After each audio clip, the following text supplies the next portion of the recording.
성부와 성자와 성령의 이름으로 아멘.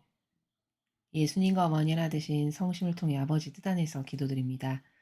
사랑할 하나님 아버지, 저희가 듣겠습니다. 말씀하여 주시옵소서.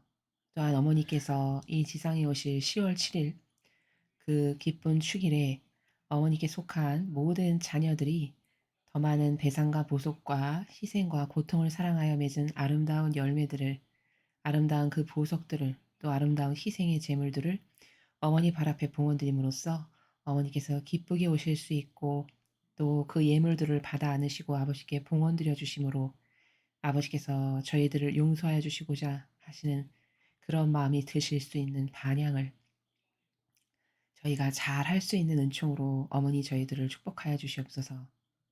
또한 이 나라에 6개월 후에 있을 대표를 뽑는 그 선거에서 5,200만 모든 국민이 주님이 가르쳐 주시는 이 진리에 준엄한 신적 질서라고 하는 이 정의의 기준에 근거하여 올바른 정의를 가지고 예수님과 어머니의 정신과 가르침과 모범의 속성을 닮은 리더를 뽑을 수 있도록, 또한 아버지께서 선택하신 그런 영혼이 뽑힐 수 있도록 축복하여 주시옵소서. 이 모든 기도 우리 주 예수 그리스도의 이름으로 기도드리나이다. 아멘. 성부와 성자와 성령의 이름으로 아멘. 안녕하십니까? 하나님의 뜻 성교의 피아수녀입니다. 오늘도 성경 말씀을 통해서 하느님 아버지께서 가르쳐 주시는 신적인 질서의 세계에 대해 여러분들과 함께 학습해 보도록 하겠습니다. 2021년 9월 15일 수요일 고통의 성모 마리아 기념일입니다. 요한복음 19장 25절에서 27절까지의 말씀입니다. 주님 영광 받으소서. 그때 예수님의 십자가 곁에는 그분의 어머니와 이모 클로파스의 아내 마리아와 마리아 막달레나가 서 있었다. 예수님께서는 주님의 어머니와 그 곁에 선 사랑하시는 제자를 보시고 어머니에게 말씀하셨다. 여인이시여, 이 사람이 어머니의 아들입니다.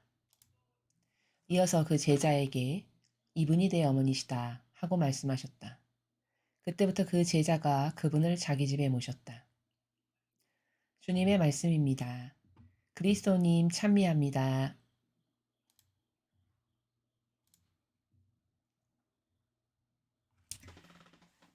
어, 오늘 이 요한복음에서 중요한 내용은, 먼저 결론부터 말씀을 드리면 성모님께서 왜 인류의 어머니가 되시는가라는 점입니다. 우리가 신앙생활을 하다 보면은 간혹 그 다른 어, 종파라고 할까요? 다른 종교로부터 그런 질문을 간혹 받곤 합니다. 아니, 성모님이 그렇게 어머니라고 그렇게 사랑하고 공경하고 칭송을 하는데 도대체 성모님이 왜 우리들의 어머니냐? 이런 질문을 여러분들도 종종 받으실 때가 있으시죠. 그런데 대답을 해주기는 참 어렵습니다. 왜냐하면 배워본 적이 없어서, 그쵸? 또 이교도의 교회가 올바르게 가르쳐 준 적이 없어가지고 나는 올바르고 굳건한 신심으로 성모님이 나의 어머니라고 굳게 믿고 살아가지만, 상대방에게 그 궁금증을 가지고 있는 사람이 이 논리적 진리의 세계를 입증해 줌으로써 그렇구나. 그래서 어머니시구나 해서 그가 올바르게 사고 체계를 인식을 해서 성모님께 올바른 공경과 사랑을 드리게끔 나도 전해주고 싶은데, 그렇게 하기엔 좀 역부족인 것을 느끼실 때가 여러분이 굉장히 많으실 겁니다. 자, 오늘 바로 이 복음이 성모님께서 왜 인류의 어머니가 되시는지, 왜 믿는 이들의 어머니가 되시는지를 오늘 이 복음을 통해서 여러분들에게 하나하나 차근차근히 신적 질서의 그 관점의 나라에서 말씀을 드리도록 하겠습니다. 그러니까 앞으로 누군가가 여러분에게 다가와서 그런 질문을 했을 때 오늘 이 강의를 잘 들으시고 여러분의 정신세계, 사고방식으로 흡수를 하셔서 여러분이 이제 당황하지 마시고 올바른 관점의 나라에서 설명을 해서 오해가 있는 영혼들의 오해를 풀어주는, 혹은 좀 설명하기엔 자신이 없다. 그러면 이 영상을 그분들에게 대신 전달해 주심으로써 오류가 있고 오해가 있는 것을 풀어 주어서 더 하느님께서 기뻐하실 만한, 또 어머니께서 기뻐하실 만한 신앙생활을 할 수 있도록 이끌어 주는 것이 우리들의 책임이고 몫이다. 이렇게 생각을 해서 여러분들에게 먼저 선언적으로 말씀을 드립니다. 자, 그럼 오늘 이 복음은 굉장히 짧은 내용이지만 이 안에 담겨져 있는 내용은 어 깊고 되게 심오한 내용입니다. 먼저 지금 예수님께서 이제 십자가상에 돌아가시기 전에 마지막으로 인제 당부를 하시는 내용이죠. 근데 예수님께서 말씀하시기를 이때 예수님의 십자가상 곁에는 몇몇의 여인들과 그리고 성모님과 그리고 제자로서는 유일하게 사도 요한이 있었습니다. 여러분이 다 아시다시피. 근데 인제 마지막 마치 유언과도 같이 예수님께서 당부하시는 즉 신적 질서를 정확하게 이렇게 세워 주시는데 그게 뭐였냐면은 "여인이시여 이 사람이 어머니 아들입니다." 여기 등장하는 이 사람은 사도 요한을 두고 말씀하시는 것이죠. 그러니까 성모님께 말씀하시기를 "성모님, 이 사람이 사도 요한이 오늘부터 어머니 아들입니다." 이렇게 설정값을 딱 경계를 정해 주시는 거고요. 그리고서는 이제 사도 요한에게도 "오늘부터 이분이 너의 어머니시다."라고 이렇게 정의를 내려 주시는, 그래서 그때부터 그 제자가, 즉 사도 요한이 이제 성모님을 자신의 집에 모시는, 그래서 예수님이 돌아가신 이후에는 성모님께서 제자들의 어떤 실제적인 그 스승의 역할을 하셨음을 우리가 알 수 있습니다. 자, 그러면 예수님께서 오늘 이 십자가상에서 말씀하신 "여인이시여 이 사람이 어머니 아들입니다." 라고 말씀하신 이 그 우리의 어머니가 되신다는 것, 이거는 그냥 뭐 이렇게 인사치레로 하신 말씀이거나 소위 자연법에서 잘못 인식하면 이렇게도 인식하시는 분들이 계시더라고요.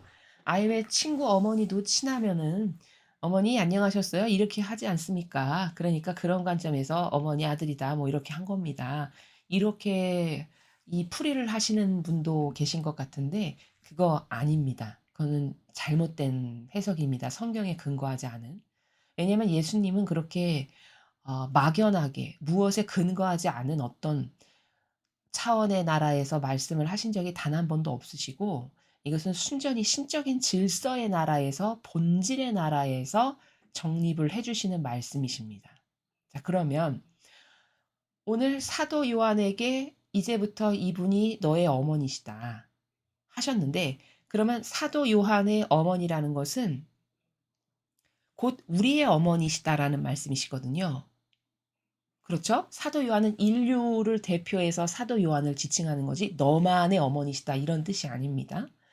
그러니까 인류의 어머니시다, 사도 요한에게 "너의 어머니시다." 했다는 것은 곧 우리들의 어머니라고 오늘 선언적으로 말씀하신 겁니다. 그러면 왜 성모님께서 우리들의 어머니가 어떻게 해서 되시는 것인지 차근차근 살펴보도록 하겠습니다.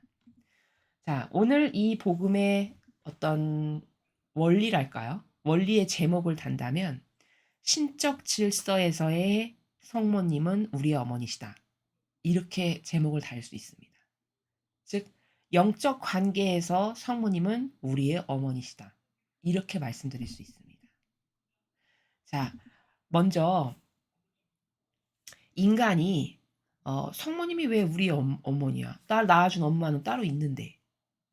이렇게 인식한다면 이 사고방식은 지극히 어떠한 나라에서 사고하는 방식이냐면 자연법과 인간적과 자아의 나라에서 살아가는 사람이 하는 사고방식이죠. 그쵸?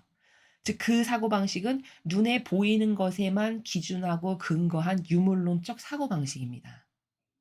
그러므로 그 유물론적인 사고방식의 테두리 안에서 살아가는 사람은 절대 성모님께서 우리의 어머니가 되신다는 것을 인정할 수도 없거니와 알아듣거나 이해할 수도 없습니다.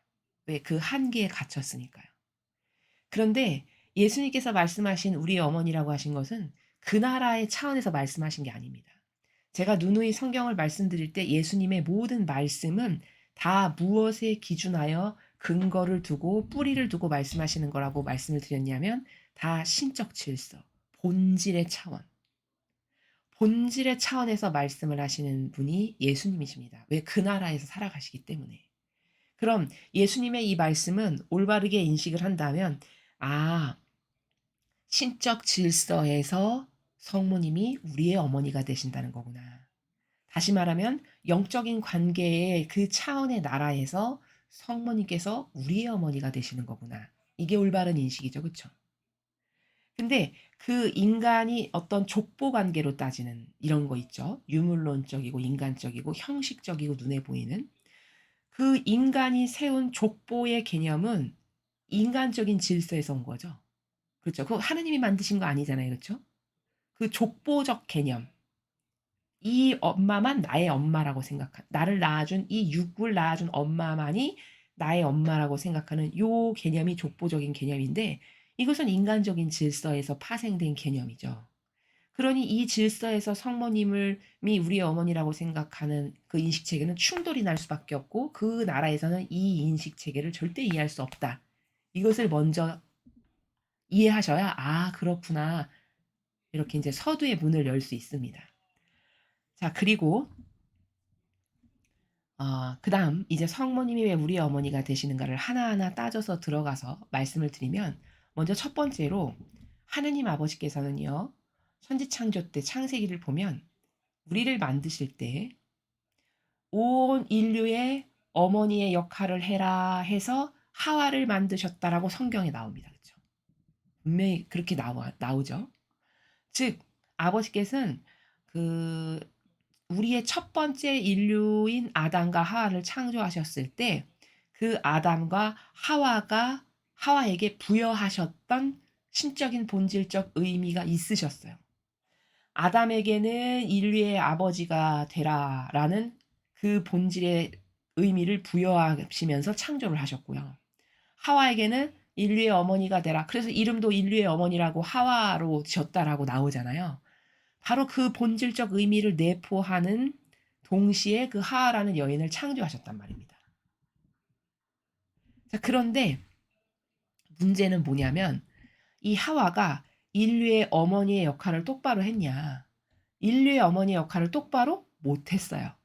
어느 순간부터 못했습니까? 그렇죠. 선악과를 딴 그 순간부터 죄인이 돼버려가지고 우리 그 아래 후손들, 인류, 그 후손들의 어머니의 역할을 흠없이 하기에 문제가 생겼어요. 그렇죠? 그 죄악, 원죄라고 하는 그 죄악을 자신의 인간적인 뜻을 따름으로써 스스로가 그 인류의 어머니의 역할을 못하게 생긴 거죠. 하자가 생긴 거죠. 다시 말하면. 자, 그리고 아담은 자기가 직접 따진 않았지만 그 하와에게 동조하고 협력하고 함께 함으로써 이 사람도 이 아담도 죄인이 돼버렸어요. 그래서 그 둘은 아버지께서 정말 크나큰 의미적 존재로 창조하신 거죠. 인류의 처음이면서 또 우리의 영적인 아버지가 되고 영적인 어머니가 되게끔 하시려고 창조를 하셨으나 자신들이 저지른 죄악 때문에 거기에 흠결사항이 즉 다시 말하면 기스가 간 겁니다. 그걸 온전히 수행할 수가 없게 됐어요. 그래서 죄인이 돼서 이 지상이라는 나락으로 떨어졌죠. 그렇죠? 그런데 하느님 아버지께서 무엇을 하나 설정하시고 선언을 하시고 말씀을 하시면 그 아버지의 뜻은 거룩하시고 완벽하시고 온전하시기 때문에 반드시 이루어져야만 돼요. 그래서 이 의미를 성경에서는 이렇게 이야기합니다. 아버지의 뜻이 이루어지지 않고 돌아오는 예는 없다. 이렇게 성경에서 이야기하는 나라가 바로 그 나라입니다. 그래서 하느님께서 설정하신 그 값이 실패로 돌아갔으므로 아버지는 다시 온전한 완벽한 것으로 세우셔야 될 필요가 있으시죠. 왜? 아버지의 뜻은 거룩하시고 퍼펙트하신데 감히 이루어지지 않으면 안 되니까. 그래서 인류의 어머니로 선택받으신 분이 바로 성모님이세요. 그래서 성모님은 인류의 어머니로서 선택돼서 하와에게 그 역할을 부여했으나 하와가 똑바로 역할을 하지 못함으로써 스스로 자기 발로 차고 나간 자기 복을 자기가 발로 차고 죄인이 돼버린 그 하와의 역할을 다시 온전하고 완벽하게 하시게끔 선택받으신 분이 바로 성모님이시다라는 겁니다. 그리고 성모님이 바로 그래서 인류의 어머니의 역할을 하와를 대신해서 다시 완벽하고 온전하게 하시는 것으로 다 되돌리신 거고요. 그리고 예수님께서 바로 인류의 아버지로서의 역할을 아담이 똑바로 하지 못한 그 인류의 아버지로서, 즉 영적인 아버지, 제가 지금 말씀드리는 건 다 본질적 차원에서 말씀을 드리는 겁니다. 그 영적인 아버지 역할을 하도록 그 의미를 온전히 부여받으시고 그 역할을 하신 분이 예수님이시다라는 거예요. 그래서 아버지는 다시 온전하게 인류의 영적인 아버지인 예수님과 인류의 영적인 어머니인 성모님을 우리에게 주신 겁니다. 바로 가나 혼인잔치 있죠, 여러분. 예수님이 공생활 하시기 전에 첫 번째로 가셔서 일으키신 기적사건이 가나 혼인잔치입니다. 자, 그 가나 혼인잔치는 본질적으로 부여하는 의미가 굉장히 큰 사건이에요. 왜냐? 제가 지금 말씀드린 것처럼 우리 인류의 영적인 아버지로서 예수님이 세워지셨고 그 역할을 다시 온전히 하시게 됐고, 그리고 인류의 어머니 하와가 하지 못한 역할을 성모님께서 이제 다시 하시게 되셨는데, 또 이것을 인간적 차원으로 끌어들여서 생각하면 또 거기서 오해가 생겨요. 무슨 오해가 생기냐? 아니, 한 사람은 어머니고 한 사람은 아버지 역할을 한다며. 근데 예수님은 성모님의 자식이잖아. 아니 그러면 자식하고 엄마하고 결혼한 거야? 또 요렇게 생각하는 악이 교란을 일으킬 수 있다는 걸 제가 지금 미리 말씀을 드리는 거예요. 누누이 말씀드리지만 이거는 그런 육적 차원에서의 어머니다 아버지다를 말씀드리는 게 아니라 순전히 본질적 신적인 질서에서의 어머니의 역할, 신적인 질서에서의 아버지의 역할을 말씀드리는 것이지, 그걸 또 육적 차원으로 끌어들여 와서 하나는 아들이고 하나는 엄마인데 그럼 뭐야 이상한 관계잖아. 이렇게 이해하는 거는 그건 인간적 이해니까 여기에 맞지 않다. 이것을 말씀을 드리는 겁니다. 그래서 그 어머니가 성모님께서 우리의 영적 어머니가 되시고 예수님께서 우리의 영적 아버지의 역할을 하시도록 설정되셨다는 것을 어디서도 성경에서 확인할 수 있냐면 가나 혼인잔치를 보시면 거기 예수님과 어머니께서 초대받으셔서 같이 가시죠. 그렇죠? 바로 그 혼인잔치에 초대받으셔서 어머니와 예수님께서 같이 가셔서 거기서 첫 번째 기적사건을 일으키신 바로 그 사건의 본질적 의미가 뭐냐? 그 인간의 그 혼인잔치가 있듯이 바로 영적으로 그렇게 예수님과 어머니께서는 우리의 부모님 되시는 그렇게 하나 된 관계로 우리의 부모님이 되시는 그 혼인이라는 건 순전히 본질적 차원에서는 하나 되는 관계를 설정하는 날이라고 말씀을 드렸잖아요. 그러한 것을 내포적 의미로 담고 있는 것이 바로 가나 혼인잔치의 사건이다. 거기 예수님과 어머니께서 초대받으셔서 가신 것도 바로 이렇게 두 분이 인류의 우리의 어머니시고 아버지의 역할을 하시는 분으로 새롭게 설정됐다는 걸 의미하는 사건이다. 이렇게 입증을 시켜서 말씀을 드리는 겁니다.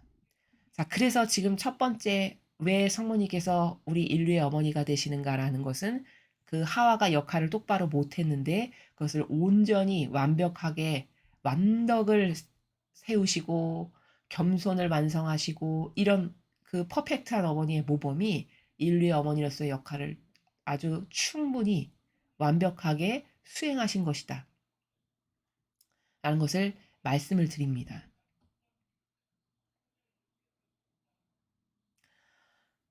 그리고 우리는 육적으로는 우리를 낳아주신 육의 부모님이 계시지만 영적으로 우리는 어디서 태어난 겁니까? 교회에서 태어난 거죠. 자, 그럼 최초의 교회가 어딥니까? 성모님의 태 아닙니다. 왜? 예수님께서 계셨으니까. 여러분, 성당, 교회라고 일컫는 것은 그냥 건물이 중요한 게 아니라 우리는 그 교회를 무엇 때문에 의미를 붙이고 중요시 여기는 거냐? 그 안에 아버지의 영, 예수님의 영이 계시기 때문인 거죠. 그렇죠? 고로 교회다 하면 주님의 영이 계신 곳이 교회입니다. 그렇죠? 그럼 우리는 인간적으로는 나의 부모가 있으시지만 육적으로는 영적으로는 우린 교회에서 탄생됐다라는 거죠. 그러면 최초의 교회는 성모님의 태안이 맞죠. 예수님을 잉태하셨으니까. 예수님이 계신 곳이 주님이 계신 곳이 곧 교회니까.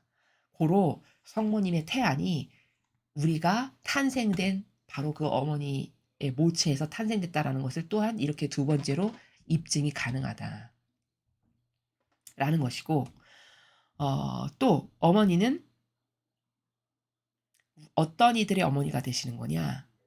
예수님과 완전히 하나 된 이들의 어머니가 되신다라고 영적으로 볼 수 있죠.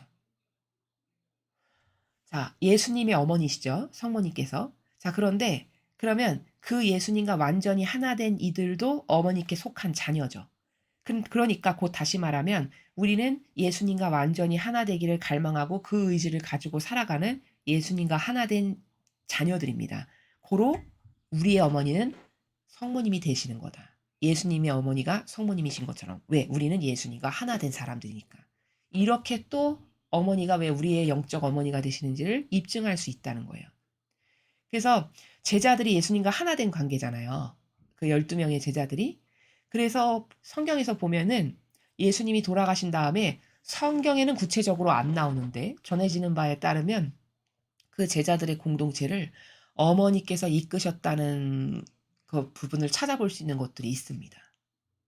바로 그 제자들을 이끄셨던 어머니.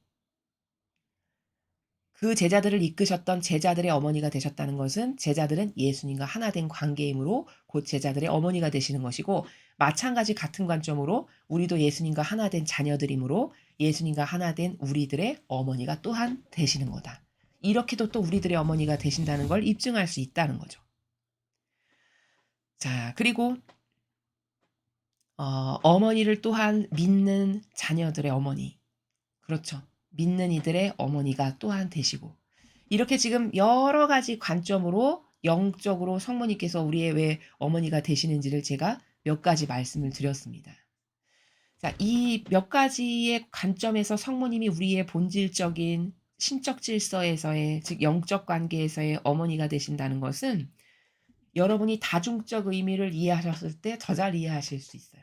다중적 의미라는 건 뭐냐면 이 인간의 그 육적인 세상, 자연법과 이 1차원적인 세상에서는 다중적이라는 나라가 없어요. 즉 하나의 개념으로만 불리워지는 나라입니다. 엄마 그러면 죽을 때까지 엄마라는 개념 하나밖에 없는. 근데 본질적 나라에서는요. 다중적 차원의 의미라는 게 존재해요. 그건 뭐냐면 예를 들어 그 예수님께서 우리의 스승도 되시면서 아버지도 되시면서 뭐 연인도 되시면서 이런 기타 등등이 한꺼번에 포함되어 있는 근데 한 분이신데 그 한 분 안에 이러한 여러 가지 의미가 포함되어 있는 요것을 우리는 다중적 의미라고 이야기합니다.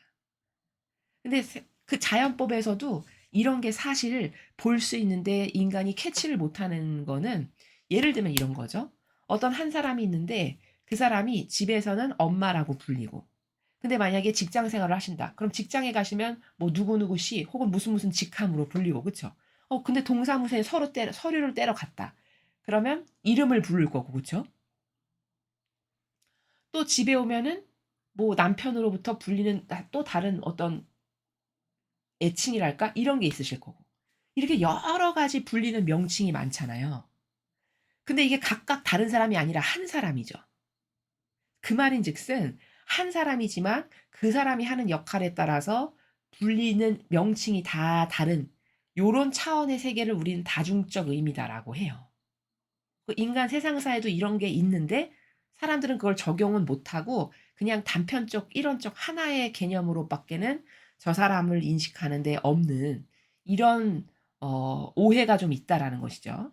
근데 영적 세계에서는 이렇게 다중적 의미가 다 다중적 의미예요. 영적 세계에서는. 하나의 관점으로만 보면은 맞지 않는 차원의 세계입니다. 그렇기 때문에 아까 제가 성모님에 대해서 왜 우리 어머니가 되시는가를 말씀드릴 때 그게 도저히 육적 차원으로는 납득이 안 되고 이해가 안 되겠지만 왜? 육적으로는 진짜 낳아야만 엄마라고 생각을 할 테니까요. 그러나 다중적 차원에서는 이렇게 여러 가지 측면에서 성모님께서 우리의 본질적인 어머니가 되심을 교회 사명적 관점으로 봤을 때도 우리 어머니고 그쵸? 또 하와의 역할을 올바르게 수행하신 진짜 본질적 어머니로서도 또 우리 어머니가 되시고 그리고 예수님과 하나 된 이들의 실제적 어머니죠. 그쵸? 왜? 12 제자의 어머니 역할을 하셨으니까. 스승이시면서 동시에 어머니 역할을 하셨으니까. 그럼 그 하나 된 이들의 어머니가 되신다는 거잖아요. 그럼 같은 차원으로 우리도 예수님과 하나 된 자녀들이니까 우리 어머니가 되신다는 요런 차원의 관점도 있고 또 믿으면 하나 되면 그 믿는 이들의 어머니를 진짜 나의 어머니라고 믿고 의탁하는 그런 자녀들의 어머니가 되시며 이게 지금 다중적 차원에서 제가 성모님이 왜 우리의 어머니가 되시는지를 여러 개의 관점으로 말씀을 드리고 설명을 하고 입증을 시켜 드리는 것이다라는 점입니다. 그래서 이러이러한 다중적 차원의 의미의 나라에서 봤을 때 성모님은 우리의 진정한 어머니시다라는 겁니다. 아버지, 우리의 하느님 아버지 안에도 다중적으로 여러 가지의 어떤 역할이랄까 의미가 존재하세요. 무슨 말이냐면 아버지는 모성적 차원의 나라도 가지고 계시고요. 또 부성적 차원의 나라도 하느님 아버지 안에 내포적으로 들어 있습니다. 자, 그런데 그 부성적 차원의 역할을 양도하셨달까? 이양하셨달까? 하신 분이 바로 예수님께 그 아버지의 부성적 역할을 하라고 양도하신 거고요. 또 아버지가 가지고 계시는 어떤 모성적 의미 그거를 성모님에게 하라고 양도하셔서 바로 그래서 두 분이 우리의 영적 아버지와 어머니가 되시는 거다. 이 차원의 관점도 있습니다. 이해가 되시죠? 그래서 이것을 조금 음 조금 더 이해를 하면은 그 육적인 차원에서의 그 족보적 개념에서의 그 부모와 자식 간의 관계는 굉장히 그 한시적이고 일시적인 차원의 나라에서만이 통용되는 관점이에요.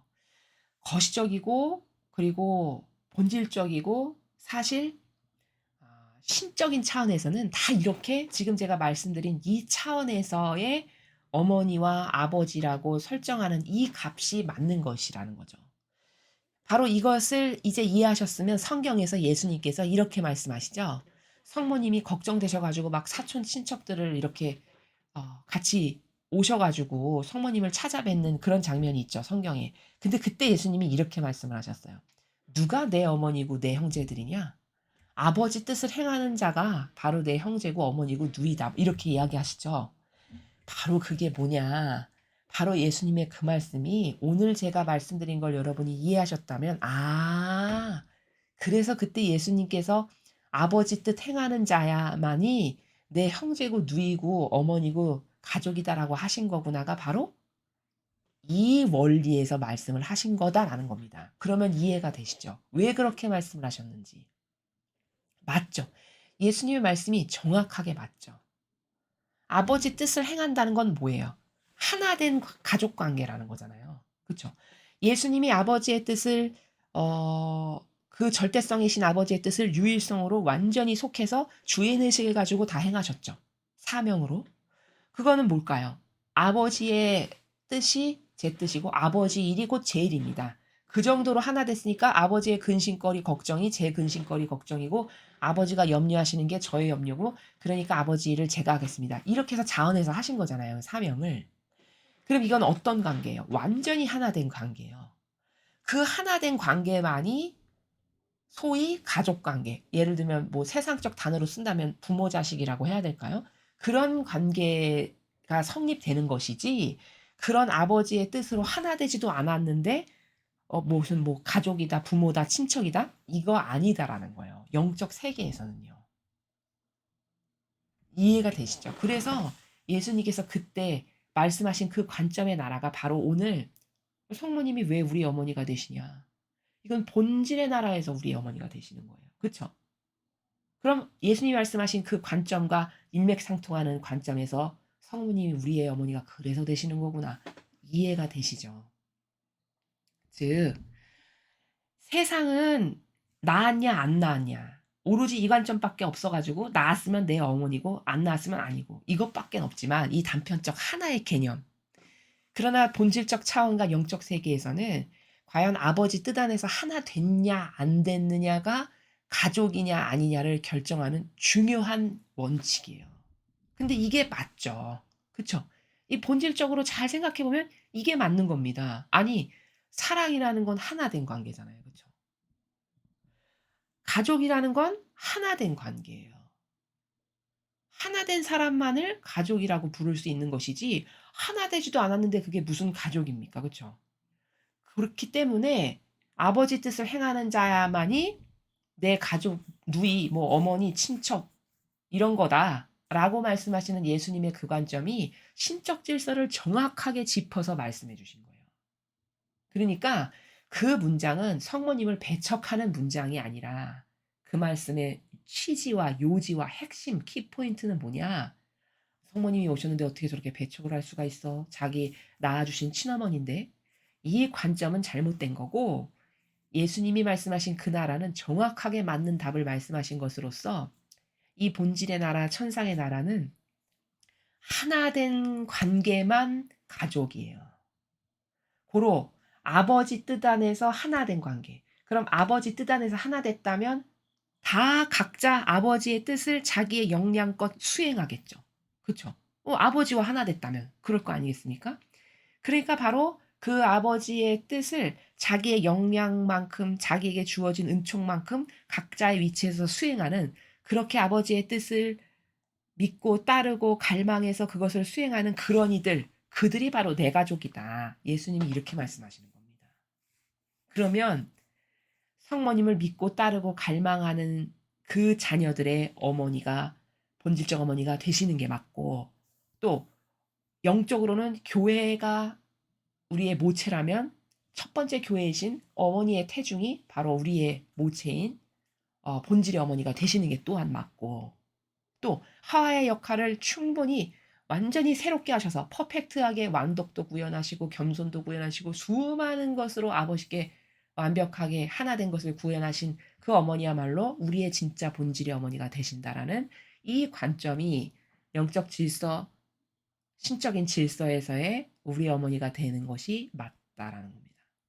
그래서 성경의 또 다른 곳을 보면 예수님이 이렇게 말씀하시죠.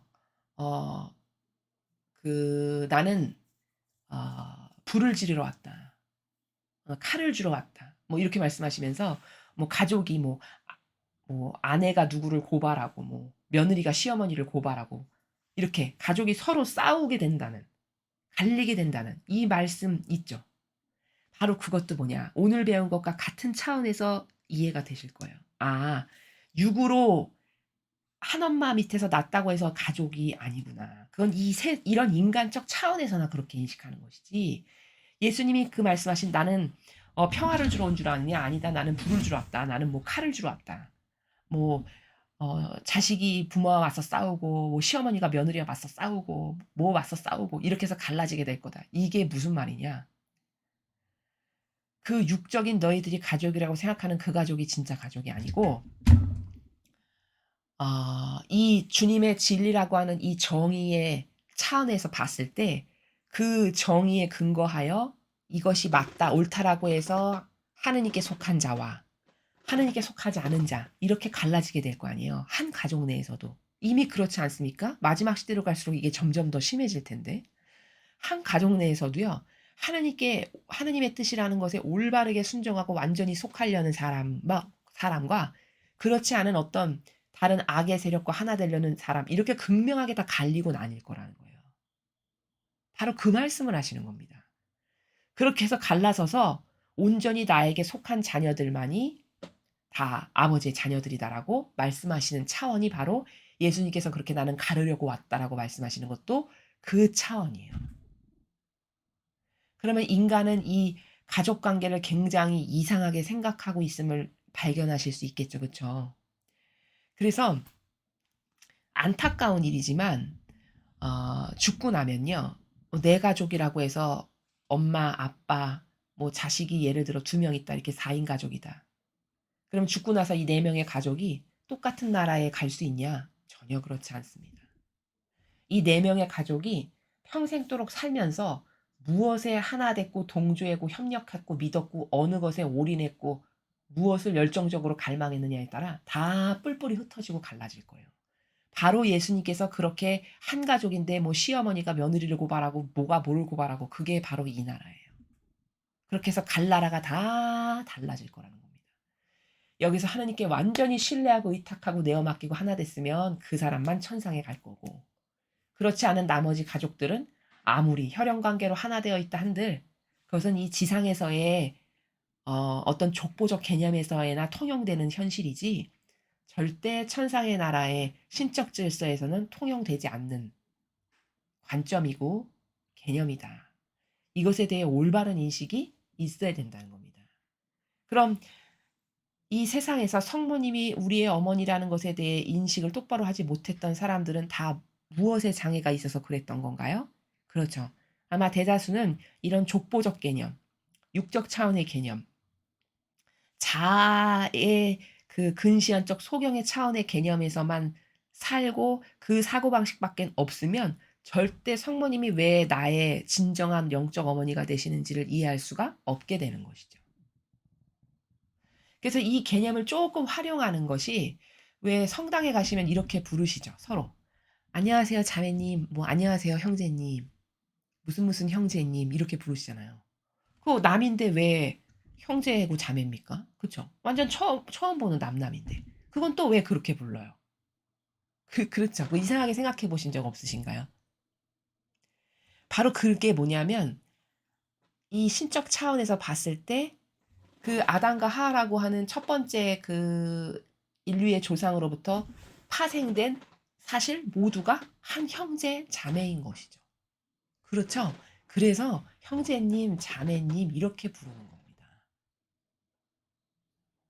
하느님을 믿는 그 하느님이라고 하시는 그 절대자분으로부터 하나 된 공동체니까 거기는 다 형제 자매가 맞죠. 그렇죠. 그래서 오늘 우리가 이 복음에서 꼭 반드시 알아야 되는 것은 많은 분들이 그런 질문을 종종 하세요. 그 "성모님이 우리의 어머니시라고 하는데 저는 잘 알겠고 저는 그렇게 믿는데 어 다른 사람이 물어봤을 때 설명하는 게 좀 어려워요. 이렇게 논리적으로 딱딱 남들이 이렇게 납득할 수 있을 만큼 입증하는 게 잘 안 되는데 네 그런 건 어떻게 해야 될까요?" 간혹 그런 질문을 받거든요. 그 질문에 대한 대답이 바로 오늘 이 요한복음을 통해서 우리가 배운 나라다라는 겁니다.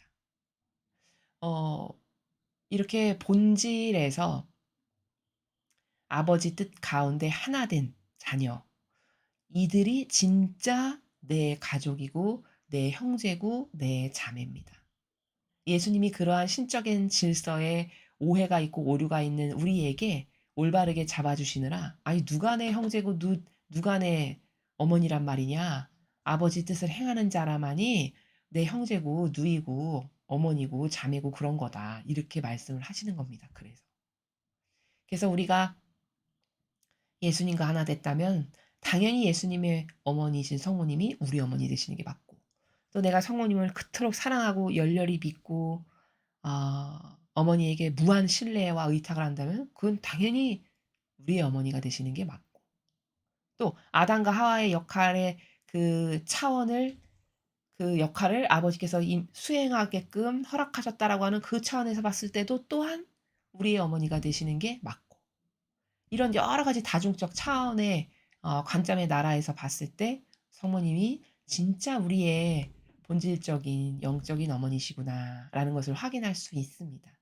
그리고 이렇게 퍼펙트하고 아름답고 완덕이며 순종이며 겸손이며 다양한 헤아릴 수 없는 많은 아름다운 그 정신 세계를 구현하셔서 또 아버지로부터 어마어마한 상급을 받으신 이런 어머니가 우리 어머니가 되시고 우리를 보호하시고 지켜 주신다는 이 사실에 또한 감사를 드리면서 오늘 하루만이라도 오늘이 특별히 그 고통의 성모님 축일인데 어머니의 고통을 함께 나누면서 자녀라면 고통, 기쁨만 함께 나누는 게 아니라 고통도 함께 나눠야 되겠죠.